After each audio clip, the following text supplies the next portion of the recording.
বুঢ়া মালী।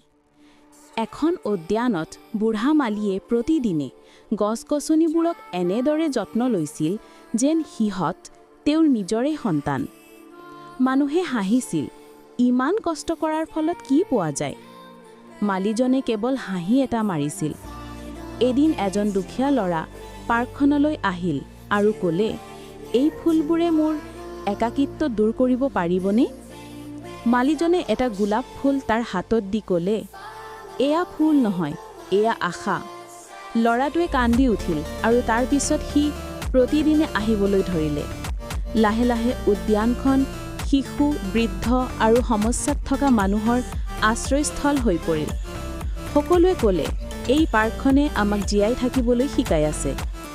এদিন মালীজনে ক'লে, মই কেৱল গছ-গছনিয়ে নহয়, মানুহৰ হৃদয়কো পানী দিছোঁ।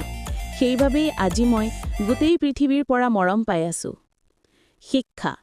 যেতিয়া আপুনি পৃথিৱীক শান্তি দিয়ে, পৃথিৱীয়ে আপোনাক স্বীকৃতি দিয়ে।